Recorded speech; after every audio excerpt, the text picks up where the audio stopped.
আসসালামু আলাইকুম। আজকে আমি তোমাদের ক্লাসে কোরআন ও হাদিস সম্পর্কে আলোচনা করব। দেখো, কোরআনটা কি? এখানে বলা আছে আল কোরআন, অর্থাৎ আল্লাহর কালাম, আল্লাহর সর্বশেষ প্রত্যাদেশ, সৃষ্টির সাথে স্রষ্টার নির্ভুল সেতুবন্ধন, জীবন সমস্যার সমাধান, নিখুঁত সমাধান। কি বললাম? আল কোরআনটা কি? আল্লাহর কালাম, আল্লাহর সর্বশেষ প্রত্যাদেশ, সৃষ্টির সাথে স্রষ্টার নির্ভুল সেতুবন্ধন, জীবন সমস্যার নিখুঁত সমাধান। এটা হলো আল কোরআনের কথা। তাহলে আল কোরআন শব্দের অর্থটা কি হচ্ছে? ব্যুৎপত্তিগত অর্থ হলো আবৃত্তি করা, পাঠ করা, সমন্বয়, সংগ্রহ ইত্যাদি। তাহলে আল কোরআনের কান্নুন এর প্রথম মূল ধাতু ভিত্তিতে কোরআন শব্দের অর্থ হচ্ছে দাঁড়ায়, কি দাঁড়াচ্ছে? আবৃত্তি করা, পাঠ করা। যার অর্থ হলো, এখানে কি বলা আছে? কান্নুন। কানুনটা কি? যার অর্থ হলো পাঠ করা বা তোমার প্রভুর নামে। তাহলে আল্লাহ তাআলা কোরআন শরীফ কি বলেন? প্রথম কথায় কি হলো? ইকরা, যার অর্থ হলো পাঠ করা। যখন হুজুর পাক সাল্লাল্লাহু আলাইহি সাল্লাম হুজুর পাক সাল্লাল্লাহু আলাইহি সাল্লামের প্রতি কোরআন নাজিল হয়, ফার্স্টে কি হচ্ছে? কি সূরা নাজিল হয়? ইকরা বিস্মে রব্বিকাল্লাযী খলাক, খলাকাল ইনসানা মিন আলাক, ইকরা রাব্বুকা আকরামুল্লাযী আল্লামা বিল কালাম। এই চারটি আয়াত ফার্স্টে হুজুর পাক সাল্লাল্লাহু আলাইহি সাল্লামের অবতীর্ণ হয়। তারপর আস্তে আস্তে বিভিন্ন ঘটনা পরিপ্রেক্ষিতে কোরআন শরীফ নাজিল হতে থাকে। তাহলে আমরা দূর যাব না, আমাদের সামান্য একটু আলোচনা করব এখানে। তাহলে আমরা এই কথাই বলতে পারি, দেখো, আজ সম্পর্কে যখন হুজুর পাক সাল্লামের প্রতি এই কোরআন অবতীর্ণ হয় বা নাজিল হয়, তখন লোকে অনেকে অনেক কথা বলতে থাকে। তাকে পাগল বলে, কেউ বলে মন গড়া কথা, ইত্যাদি ইত্যাদি অনেক কথা বলে। এটাকে প্রমাণ করার জন্য একদিন অনেক লোককে সমাগম হয় বা সবাইকে ডাক দেয়। যত জ্ঞানী গুণী সাহিত্যিক আছে, বড় বড় সাহিত্যিক আছে, কবি আছে, তাদেরকে ডাক দেয় এবং সেখানেও হুজুর পাক সাল্লাল্লাহু আলাইহি সাল্লাম থাকেন। ফার্স্টে হুজুর পাক সাল্লাল্লাহু আলাইহি সাল্লাম বললেন, ইন্না আতয়না কাল কাউসার, অনেক লোকের ভিতরে। এর পরবর্তীতে নামকরা সাহিত্যিক, সেই যুগে নামকরা সাহিত্যিক হল লাবিদ।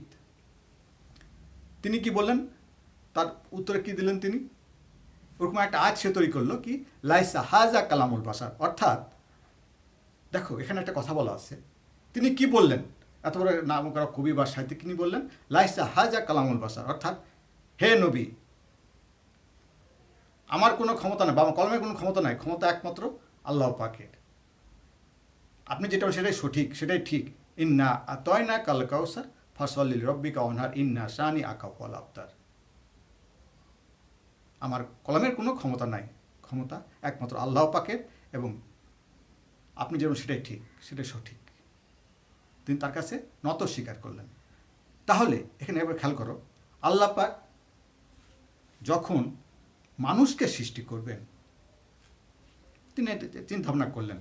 চিন্তা ভাবনা করার পরে তিনি ফেরেশতাদের ডাক দিলেন, বললেন, হে আমার ফেরেশতারা, আমি পৃথিবীতে আমার প্রতিনিধি সৃষ্টি করতে চাই, তোমরা কি বলো? তার প্রতি উত্তরে ফেরেশতারা বলেন, হে আল্লাহ, আপনার জন্য আমরাই তো যথেষ্ট। এখন যদি আপনি পৃথিবীতে মানুষ বা প্রতিনিধি সৃষ্টি করতে চান, তারা মারামারি করবে, রক্তপাত করবে, এগুলো দরকার নাই। তার প্রত্যুত্তরে আল্লাহ পাক কি বললেন? আমি যা জানি তোমরা তা জানো না। তাহলে এবার খেয়াল করো, কোরআন আয়াতটা কী হলো? আমি তোমাদের বাংলাটা আলোচনা করলাম, এবার আরবিটা খেয়াল করো। ওয়াইস কলা রব্বুকা লিল মালাইকাতি ইন্নী জাইলুম ফিল আরদি খলিফা ক্বালু আতাজালু মা ইয়াফসুদু ফিহা ওয়া ইয়াসফিকুদ দিমা ওয়া নাহনু নুসাব্বিহু বিহামদিকা ওয়া নুকাদ্দিসু লাকা, কি? ক্বালা ইন্নী আ'লামু মা লা তা'লামুন। এই যে আ'লামু মা লা তা'লামুন, এর অর্থটা কি? আমি যা জানি তোমরা তা জানো না। এটা কার কথা? এটা আল্লাহ পাকের কথা। কাদের প্রতি বললেন? ফেরেশতাদের উদ্দেশ্য করে বললেন। কি বললেন? তার প্রত্যুত্তর কি হচ্ছে এখানে? লা ইয়ামুসকুন আনতা জাওজুকাল জান্নাত ওয়া কুলা মিনহা রাগাদান হাইসু শিতুম ওয়া লা তাকরাবা হাযিহি শাজারাতা ফাতাকুনা মিনাজ জালিমিন। আল্লাহ পাক বললেন, হে আমার আদম, আমি তোমাকে এবং তোমার স্ত্রী হাওয়াকে জান্নাতে প্রবেশ করালাম, তোমাদের যেখানে তোমার সেখানে ঘুরে ফিরে নিজ আহার গ্রহণ করো। তারপর অনেক কথা আছে। তাহলে কী হলো? অর্থটা কী? আমি তোমাকে যেটা বললাম এর অর্থ এটুকুই। তাহলে আমরা কীভাবে বুঝতে পারলাম এখানে কোরআনের এই ইসলামী শিক্ষা থেকে কোরআন সম্পর্কে কোরআনের আয়াত থাকবে তোমাদের পরীক্ষায়, এর অর্থ বা আলোচনা করতে হবে এবং ব্যাখ্যা করতে হবে। এই তিন খেয়াল রাখতে হবে। আমি তোমাদের আগে বাংলা অনুবাদ করলাম, পরে আরবিটা বললাম, তাহলে বুঝতে পারলাম কোরআন সম্পর্কে আমরা এগুলো আলোচনা করতে পারলাম। এবার খেয়াল করো হাদিসটা কি। হাদিস হলো, আল্লামা আবুল কালাম বলেন, আল্লামা আবুল বাকা বলেন, কথা বলার ও সংবাদ দানের নাম হলো হাদিস। কথা বলার ও সংবাদ দানের নাম হলো হাদিস। ইসলামী পরিভাষায় মহানবী সাল্লাল্লাহু আলাইহি ওয়াসাল্লামের যে কথা ও কাজের বিবরণ কিংবা কথা ও কাজের সমর্থন, অনুমোদন বিশ্বস্ত ও নির্ভরযোগ্য সূত্রে প্রমাণিত তাকে হাদিস বলে। স্পষ্ট? অর্থাৎ এক কথা বলতে পারি, হুজুর পাক সাল্লাল্লাহু আলাইহি ওয়াসাল্লামের বাণীকে হাদিস বলা হয়, এক কথায়। তারপর খেয়াল করো হাদিসটা কি। আন আব্দুল্লাহ ইবনে ওমর রাদিয়াল্লাহু তাআলা আনহু ক্বালা রাসূলুল্লাহ সাল্লাল্লাহু আলাইহি ওয়াসাল্লাম আলা বুনিয়াল ইসলামু আলাল খামস আশহাদু আল্লা ইলাহা ইল্লাল্লাহু মুহাম্মাদুর রাসূলুল্লাহ ওয়া কিয়ামাস সালাত ওয়া আতুজ যাকাত ওয়াল হজ ওয়া সাওম রমাদান। দেখো এর অর্থটা কি হচ্ছে। কি বললাম আগে? ওয়াইস ক্বালা রাব্বুকা লিল মালাইকাতি, এটা তো আগে তোমার আয়াত বলে আসলাম। এবার খেয়াল করো, এবার এটা হলো হাদিস সম্পর্কে কে কার কথা বললো এখানে। আন আব্দুল্লাহ ইবনে ওমর রাদিয়াল্লাহু আনহু কার কথা বলেন? হুজুর পাক সাল্লাল্লাহু আলাইহি ওয়াসাল্লামের কথা বলেন। কি বললেন? ইসলাম 5টা বিষয়ের উপর প্রতিষ্ঠিত। কি কি? কলেমা, নামাজ, রোজা, হজ, যাকাত। এই যে 5টা কথা এখানে বলা আছে, 5টা কথার উপর আমাদের বিশ্বাস স্থাপন করতে হবে। এটা হলো ইসলামের মূল স্তম্ভ। আশহাদু আল্লা ইলাহা ইল্লাল্লাহু মুহাম্মাদুর রাসূলুল্লাহ ওয়া কিয়ামাস সালাত ওয়া আতুজ যাকাত ওয়াল হজ ওয়া সাওম রমাদান। তাহলে আরেকটা হাদিস খেয়াল করো। লায়ু আন আবু হুরায়রা, না এখানে আবু হুরায়রা হবে না, এটা হলো আন আনাস রাদিয়াল্লাহু তাআলা আনহু ক্বালা রাসূলুল্লাহ সাল্লাল্লাহু আলাইহি ওয়াসাল্লাম। এখানে কি বললেন? আনাস রাদিয়াল্লাহু তাআলা আনহু কার কথা বললেন? হুজুর পাক সাল্লাল্লাহু আলাইহি ওয়াসাল্লামের কথা বললেন। কি বললেন? লা ইউমিনু আহাদুকুম হাত্তা আকুনা হাব্বা মাই ওয়ালাদিহি ওয়ালাদ ওয়ান নাসি আজমাইন। কি বললাম? লা ইউমিনু আহাদুকুম হাত্তা আকুনা হাব্বা মাই ওয়ালাদিহি ওয়ালাদ ওয়ান নাসি আজমাইন। এই কথাটা কে বললেন? আনাস রাদিয়াল্লাহু আনহু হুজুর পাক সাল্লাল্লাহু আলাইহি ওয়াসাল্লামের কথা বললেন। হুজুর পাক সাল্লাল্লাহু আলাইহি ওয়াসাল্লাম কি বলে গেছিলেন?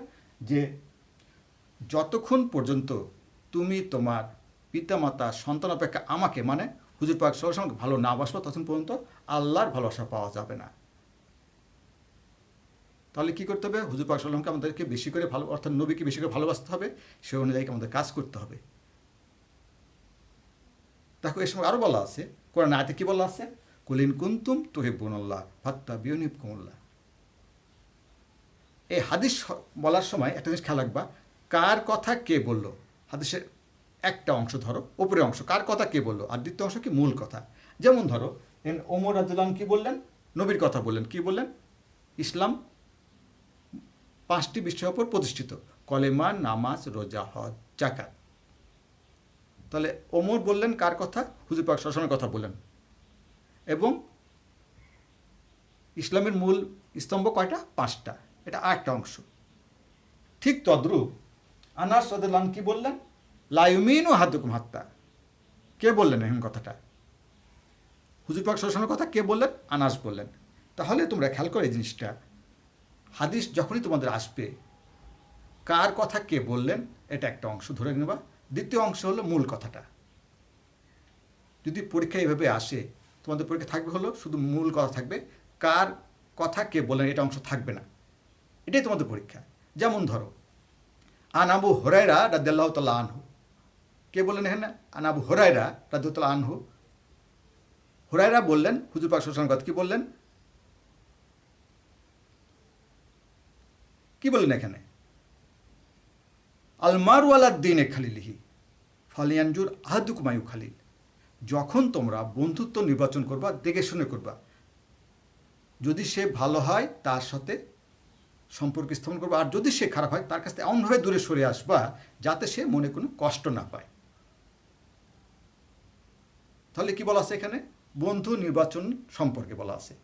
তুমি যখন বন্ধু নির্বাচন করবা, দেখে শুনে করবা। যদি সে ভালো হয় তার সাথে সম্পর্ক রাখবা, আর যদি সে খারাপ হয় তার কাছ থেকে এমনভাবে দূরে সরে আসবা যাতে সে মনে কোনো কষ্ট না পায়। এর অর্থটা কী বোঝায় এখানে? যদি এটা ব্যাখ্যা করতে যাও অনেক। যদি সে ভালো হয়, ভালো কি? যার আখলাক ভালো হবে, চরিত্র ভালো হবে, যে খোদাবিরু হবে, এক কথায় পরেজগার হবে, তার সাথে সম্পর্ক রাখবা। দেখো একটা কথা বলা, সৎ পথে স্বর্গবাস, অসৎ পথে নর্গবাস। ঠিক তদ্রূপ যখন তাকে তুমি দূরে সরে আসবা, সে যেন মনে কষ্ট না পায়, তখনই সে বুঝবে এই বন্ধুটা আমার সাথে কথাবার্তা বলতো, ঘোরাফেরা করতো, হঠাৎ করে সে আমার সঙ্গে কেন দেখা করে না, তার ভিতরে একটা দাগ কাটবে। তখন সে চিন্তা করতে থাকবে। এই চিন্তা করতে করতেই কেন আমি মনে আসলেও খারাপ, এই জিনিসটা তার ভিতরে বুঝ চলে আসবে, তখন সে আস্তে আস্তে ভালো পথে চলে আসবে। এই জন্য কাউকে কোনোভাবে কড়াভাবে কোনো কথা বলবো না, খুব সুন্দরভাবে তাকে বুঝাবা। এই বুঝার ক্ষেত্রে যদি সে ভালো হয়ে যায় তাহলে সে তোমার পথে, আল্লাহর পথে ফিরে আসবে বা নৈর পথে ফিরে আসবে, আর তখনই সে ভালো কাজ করতে থাকবে। তাহলে বন্ধু নির্বাচনের ক্ষেত্রে আমরা কী বললাম? যদি সে ভালো হয় তার সাথে মিশবে, আর যদি সে খারাপ হয় তার কাছ থেকে এমনভাবে দূরে সরে যাচ্ছে সে মনে কোনো কষ্ট না পায়। আল মারু আলা দ্বীনি খালিলিহি ফালিয়ানজুর আহাদুকুম আইয়ু খালিল।